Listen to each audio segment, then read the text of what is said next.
तो देखो अपना पहला ही प्रश्न है कि संज्ञा शब्द का शाब्दिक अर्थ क्या होता है। भाई कोई चैप्टर अपन शुरू कर रहे हैं तो उस चैप्टर के बारे में हमें पता होना चाहिए, उसका अर्थ हमें पता होना चाहिए, ये क्या चीज़ के बारे में हम पढ़ने जा रहे हैं।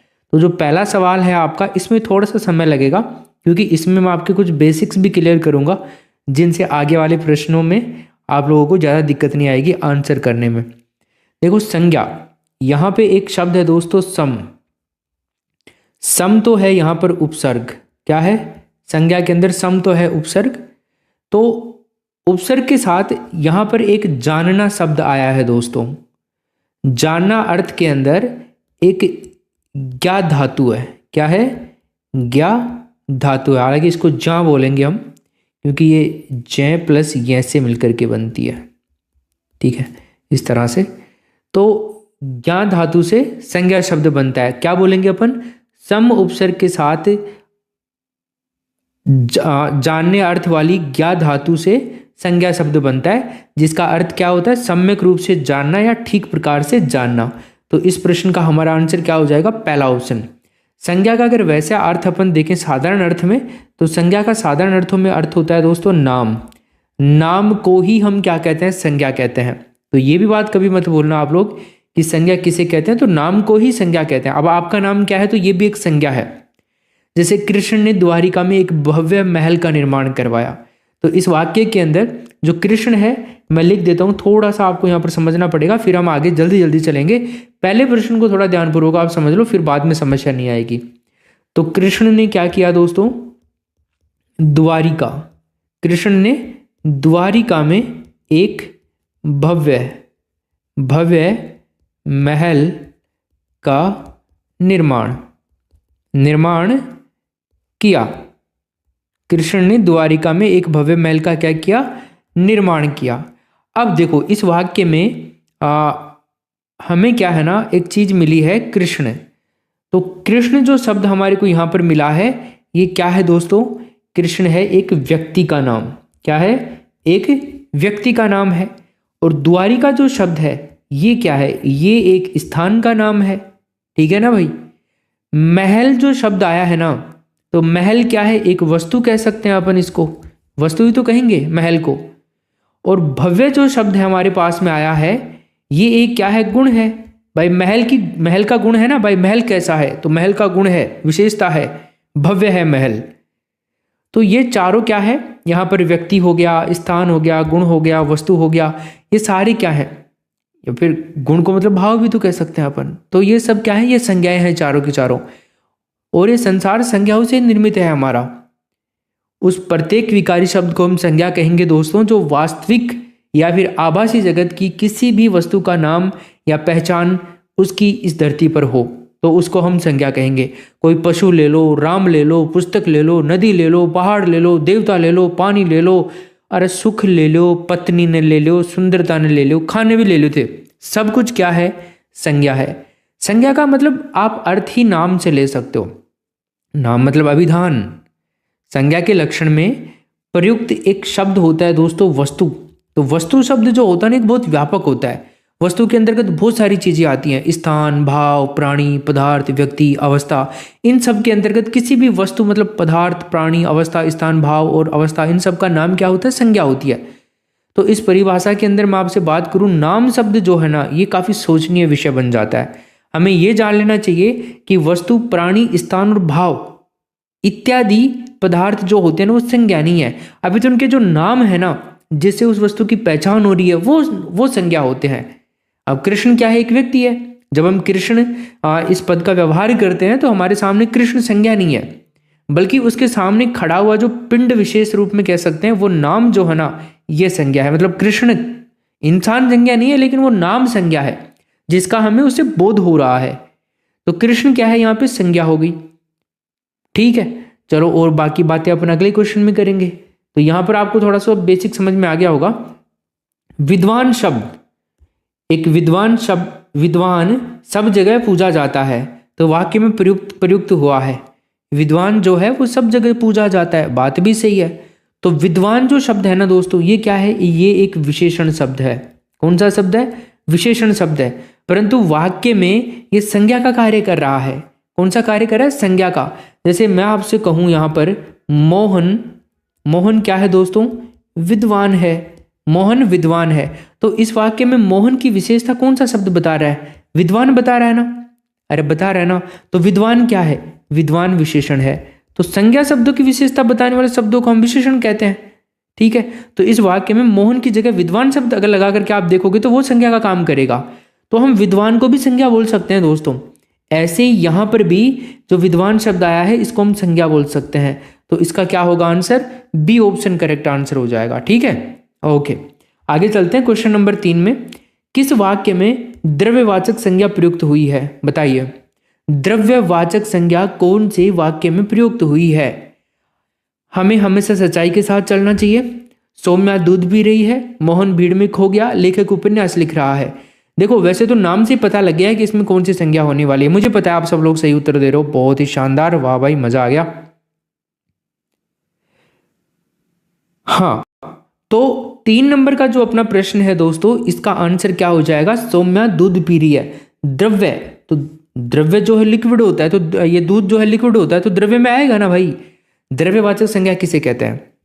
अरे द्रव्यवाचक संज्ञा हम उस द्रव्य या पदार्थ का बोध होता है जिसे हम माप या तोल सकते हैं पर गिन नहीं सकते हैं। ध्यान रखना, इसको गिन नहीं सकते, गिन नहीं सकते। बताओ मेरे को, दूध को गिन सकते हो क्या? यहाँ थोड़ी खियांची कदे कि भाई अरे दूध कतरा छी, या पानी कतरा छी, या पेट्रोल कतरा छी। ऐसे बोलते हैं ना, कितना लीटर है, कितना लीटर दूध है, ऐसे ही तो बोलते हैं अपन। तो माप या तोल संभव होता है इनका, इनकी माप होती है या तो फिर इनकी तोल होती है। ठीक है, तो इस तरह से द्रव्यवाचक जो संज्ञाएं होती हैं इनको गिन नहीं सकते, इनको माप तोल सकते हैं। तो वो सारे शब्द क्या आएंगे? द्रव्यवाचक में आएंगे। हमें हमेशा सच्चाई के साथ चलना चाहिए। एक शब्द मैं ले रहा हूं, हमें हमेशा सच्चाई के साथ में चलना चाहिए। तो यहां पर कौन सी संज्ञा है? तो दोस्तों यहां पर संज्ञा है कौन सी? भाववाचक संज्ञा। कौन सी संज्ञा है मेरे भाई? भाववाचक संज्ञा है। भाववाचक संज्ञा किसे कहेंगे? जिस संज्ञा से किसी व्यक्ति के गुण या धर्म या दशा या फिर व्यापार का बोध होता है ना, उसको भाववाचक कहते हैं। जैसे मोहन भीड़ में खो गया था, यहां पर भीड़ में देखो, भीड़ की बात करें तो समूह की बात हो रही है यहां पे, तो कौन सी संज्ञा आएगी? समूहवाचक संज्ञा का एग्जाम्पल है ये। उसके बाद में समूहवाचक संज्ञा आप कहोगे सर किसे कहते हैं? देखो जिस संज्ञा से अनेक वस्तुओं या प्राणियों के समूह का बोध होता है ना, तो वहां पर होती है समूहवाचक संज्ञा। अब भीड़ में तो बहुत सारे लोग ही हैं। एक है लेखक उपन्यास लिख रहा है, तो लेखक उपन्यास लिख रहा है दोस्तों, यहां पर है जातिवाचक संज्ञा। कौन सी है? जातिवाचक संज्ञा है। अब आप कहेंगे सर जातिवाचक का ही वजह? देखो जिस शब्द या नाम से किसी वस्तु या फिर किसी व्यक्ति का बोध होता है ना, उसको क्या कहते हैं? जातिवाचक संज्ञा कहते हैं। तो यहां पर किसी वस्तु या तो फिर किसी व्यक्ति के नाम का बोध होता है ना, तो वहां पर होती है जातिवाचक संज्ञा। तो लेखक, ठीक है, उपन्यास का बोध हो रहा है यहां पे, तो यहां पे क्या हो गया आपका? जातिवाचक संज्ञा हो गई। अब चलते हैं अपन क्वेश्चन नंबर 4 पे। तो बताइए आप मेरे को क्या उत्तर हो जाएगा इसका? फटाफट बता दो मेरे को क्वेश्चन नंबर 4 में उत्तर। संज्ञा का भेद नहीं है, बताइए कौन सा नहीं है इनमें से संज्ञा का भेद? संज्ञा का भेद नहीं होता। कौन सा नहीं होता? व्यक्तिवाचक, जातिवाचक, निजवाचक या भाववाचक? ठीक है, तो दोस्तों इस प्रश्न में होगा निजवाचक। देखो व्यक्तिवाचक संज्ञा का एग्जाम्पल होता है, जातिवाचक भी होता है और भाववाचक भी होता है। निजवाचक संज्ञा का भेद नहीं होता है। निजवाचक तो दोस्तों अगर आपने पढ़ा हो तो निजवाचक तो क्या होता है? सर्वनाम होता है। निजवाचक सर्वनाम, 6 भेद पता है आपको सर्वनाम के? चलो खैर कोई नहीं, निजवाचक सर्वनाम के बारे में आपको बताऊं। जिन सर्वनाम शब्दों का प्रयोग कर्ता के साथ में अपनेपन का ज्ञान कराने के लिए किया जाता है ना, तो वहां पर होता है निजवाचक। अब अगर व्यक्तिवाचक संज्ञा की दोस्तों अपन बात करते हैं, कौन सी संज्ञा की? व्यक्तिवाचक संज्ञा किसे कहते हैं? जिस शब्द से किसी एक ही व्यक्ति या वस्तु का बोध होता है उसको व्यक्तिवाचक संज्ञा कहते हैं। एक ही व्यक्ति, एक ही व्यक्ति या वस्तु का बोध, का बोध। बाकी अगर जातिवाचक की बात करें, हालांकि अपन ने देख लिया, जो शब्द किसी प्राणी, पदार्थ या समुदाय की पूरी जाति का बोध करवाते हैं उनको हम जातिवाचक संज्ञा कहते हैं। भाववाचक किसे कहते हैं? तो यहां पर क्या हो जाएगा? संपूर्ण जाति का बोध करवाते हैं ये वाले। इसके बाद में भाववाचक की बात करें, किसी भाव, गुण, है ना, दशा, इन सब का बोध कराने वाले जो शब्द होते हैं वो भाववाचक संज्ञा में आते हैं। आगे चलते हैं, क्वेश्चन 5 देखिए, किस विकल्प में सभी शब्द क्रिया से बनी हुई भाववाचक संज्ञाएं हैं? बताइए, क्रिया से बनी हुई, बताओ बताओ, क्रिया से बनी हुई भाववाचक संज्ञाएं हैं। गुड। देखो यहां पे हमारा होगा पढ़ाई और लिखावट। किसने सही उत्तर किया भाई? जिसने भी सही उत्तर किया बहुत अच्छी बात है। तो देखो अगर लिखावट की अपन बात करते हैं ना, लिखावट की, तो इसका होता है दोस्तों लिखना। लिखना प्लस आवट होता है। क्या होता है? लिखना प्लस आवट होता है लिखावट। अगर अपन पढ़ाई की बात करते हैं तो पढ़ना प्लस आई हो जाएगा बराबर पढ़ाई होता है, राइट। तो पढ़ना क्रिया है यहाँ पे, लिखना यहाँ पे क्रिया है। तो मैंने क्या बताया? पढ़ाई और लिखाई जो शब्द हैं क्रिया से बनी हुई भाववाचक संज्ञाएं हैं। ठीक, जैसे बुराई हो गई, है ना, अच्छाई हो गई, भलाई हो गई, ये सभी क्या है? ये सभी भाववाचक संज्ञाएं हैं, परंतु ये संज्ञा विशेषण से बनी हुई है। भाववाचक तो हैं लेकिन ये बनी हुई किससे है? संज्ञा विशेषण से, संज्ञा विशेषण से। क्वेश्चन नंबर 6 देखिए, आपका घर जिस शहर में है उस शहर का नाम संज्ञा का कौन सा भेद सूचित करता है? बताइए, बताओ बताओ, आप जिस शहर में है उस शहर का नाम संज्ञा का कौन सा भेद सूचित करता है? मान लो आप जयपुर में हो, आप उदयपुर में हो, आप गंगानगर में हो, आप भरतपुर में हो, या फिर आप उत्तर प्रदेश में हो, आगरा में हो, कहीं पर भी, मथुरा में हो, आप कहीं पर भी हो, तो बताओ क्या उत्तर होगा इसका 6 नंबर के प्रश्न में। दोस्तों देखो, आप जिस घर में हो या जिस घर, आपका जो घर है, आपका घर जिस शहर में भी है उस शहर का नाम संज्ञा के व्यक्तिवाचक संज्ञा के भेद में आता है। कौन से में आता है? व्यक्तिवाचक में। नंबर 1 ऑप्शन हो जाएगा। व्यक्तिवाचक संज्ञाएं वो होती हैं जो किसी स्थान विशेष या व्यक्ति या स्थान के नामों का बोध करवाती हैं, जैसे रमेश, है ना, गंगा, ये सब। अब जातिवाचक किसे कहेंगे? मैंने आपको बताया, जैसे आदमी, है ना, आदमी, घोड़ा, घड़ी, और ले लीजिए एक मंत्री ले लो, तो ये सारे क्या हो जाएंगे? जातिवाचक संज्ञा में आते हैं। भाई जिस शब्द या नाम से किसी व्यक्ति या फिर किसी वस्तु का बोध होता है तो उनको हम क्या कहते हैं? जातिवाचक कहते हैं। एक होता है समूहवाचक। समूहवाचक में मैंने आपको क्या बताया? अभी भीड़ के बारे में बताया था अपन ने, अभी भीड़ के बारे में बात करी थी। कुंज शब्द भी समूहवाचक में आता है। भाई जिस शब्द से किसी वस्तु या व्यक्ति के समूह का बोध होता है। एक है भाववाचक संज्ञा, तो भाववाचक संज्ञा में जैसे वीरता, वीर गुण है, यहाँ पे भाव आ रहा है वीरपन का। एक भोला, तो भोला के पन लगा देंगे, भोलापन भाववाचक संज्ञा हो जाएगा। भटकना के भटकाव लगा देंगे, भाववाचक संज्ञा हो जाएगा। भाई किसी भाव, गुण, दशा आदि का ज्ञान कराने वाले जो शब्द होते हैं वो भाववाचक संज्ञा में आते हैं। क्वेश्चन नंबर 7 देखिए दोस्तों, इनमें भाववाचक संज्ञा बताओ। इनमें भाववाचक संज्ञा है बचपन, सुंदर, बचपन है, ये बचपन है, ये सुंदर है और ये बालक है। तो बताओ भाववाचक संज्ञा किसमें? भाववाचक संज्ञा है दोस्तों यहाँ पे बचपन में। तीसरा ऑप्शन हो जाएगा। बचपन को केवल महसूस किया जा सकता है ना, अरे हम जिस किसी चीज को देख और छू नहीं सकते हैं तो वहां पर भाववाचक संज्ञा होती है। तो आप बचपन को, आप मेरे को बताओ, आप छू सकते हो, देख सकते हो, केवल महसूस कर सकते हैं कि ये बचपन है। अरे बचपन का कैसे संधि विच्छेद करेंगे? बचपन का संधि विच्छेद करेंगे बच्चा प्लस पन, बच्चा प्लस पन। तो बालक जो शब्द है यहाँ पे, ये वाला जो शब्द है, ये आपका जातिवाचक में आएगा दोस्तों। किसमें आएगा? जातिवाचक के अंदर आएगा। समझ में आ गई बात? क्वेश्चन नंबर 8 देखिए। अब आप बताइए, निम्नलिखित विकल्पों में से किस विकल्प में सभी शब्द व्यक्तिवाचक संज्ञाएं हैं? व्यक्तिवाचक, अब बता दो। व्यक्तिवाचक के बारे में बताया था कि किसी विशेष वस्तु या व्यक्ति या स्थान के नाम का बोध कराते हैं, व्यक्तिवाचक कहलाते हैं। तो यहाँ पे क्या उत्तर होगा? राम, रामचरितमानस और गंगा, ठीक है ना, ये सब। जैसे प्रयाग, संध्या, अंकित, काशी, द्वारिका, हिमालय, गंगा, सब के सब व्यक्तिवाचक में आपके आ जाएंगे। 9 नंबर में देखिए, हमारे देश में जयचंदों की कमी नहीं है। इसमें जयचंदों संज्ञा की किस भेद के अंतर्गत आता है? व्यक्तिवाचक, समूहवाचक, जाति या भाववाचक? बताओ जी।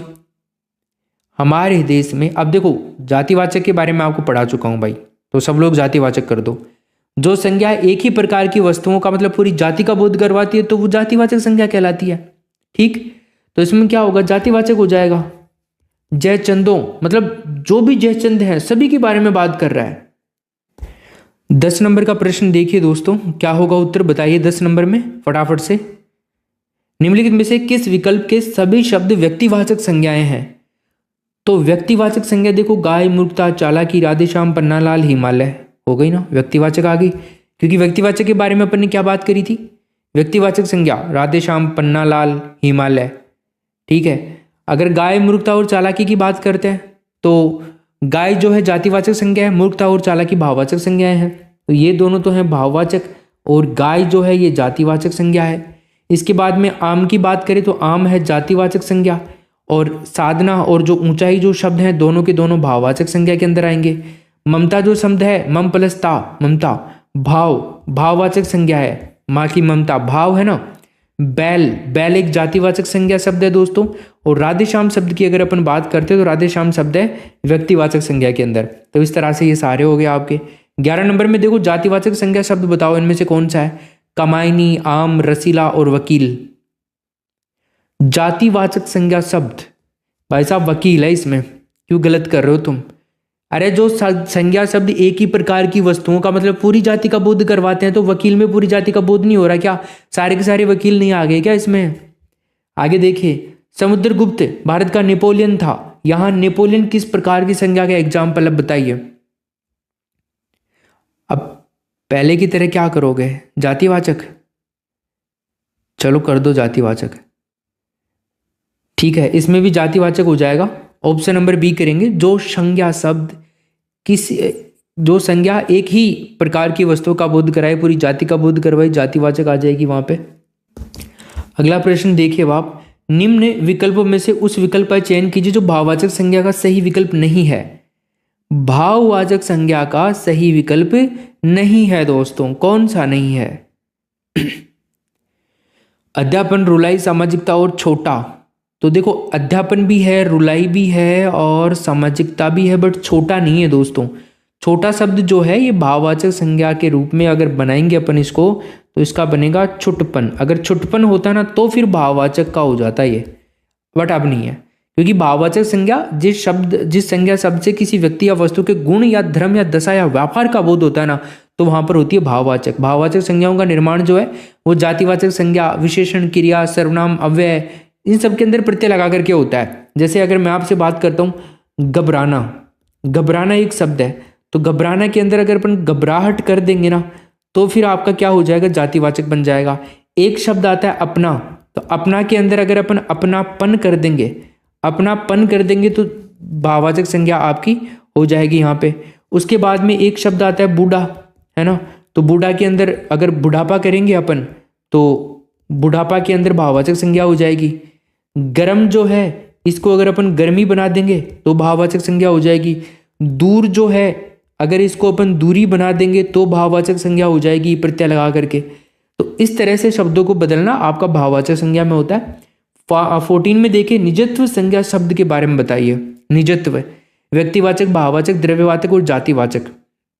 निजत्व की अगर अपन बात करते हैं दोस्तों तो भाववाचक में ही आएगा ये, क्योंकि निज जो सर्वनाम शब्द है ना, इससे निजत्व भाववाचक संज्ञा बनी है। तो निज जो है ये आपका क्या है? सर्वनाम शब्द है, इससे निजत्व बनता है दोस्तों, निजत्व बनता है। और निजत्व जो है आपका भाववाचक शब्द है, ठीक है, भाववाचक में आता है। भाववाचक किसी भाव, गुण, दशा, इन सब का ज्ञान कराने वाले जो शब्द होते हैं वो भाववाचक में आते हैं। जैसे वीरता, क्या? वीरता, भोलापन, भोलापन, भटकाव, ये सब। क्वेश्चन नंबर 15 हो गया। 15 देखिए, पशुता शब्द का एग्जाम्पल बताइए मुझे आप। पशुता जो शब्द है ये किसका एग्जाम्पल है? कौन सी संज्ञा का एग्जाम्पल है? पशुता। तो पशुता हो रही है ना, मतलब यहां पर भी भाव की बात आ रही है, यहां पर भी भाव ही है। जैसे एक शब्द में अगर आपको दे दूं क्रोध, एक शब्द में दे दूं आपसे मिठास, एक शब्द में आपको दे दूं यौवन, एक शब्द में आपको दे दूं कालिमा, तो ये सभी क्या है? भाववाचक में आएंगे, ठीक है ना भाई। भाववाचक संज्ञा शब्द है सारे के सारे। भेद जो है हिंदी के अंदर मैं आपको बता देता हूं, भेद हिंदी के अंदर होते हैं 5 संज्ञा के। एक तो होता है व्यक्तिवाचक संज्ञा, ठीक है, व्यक्तिवाचक संज्ञा होती है एक तो। एक होती है दोस्तों जातिवाचक संज्ञा, एक संज्ञा का भेद होता है समूहवाचक संज्ञा, 3 हो गए।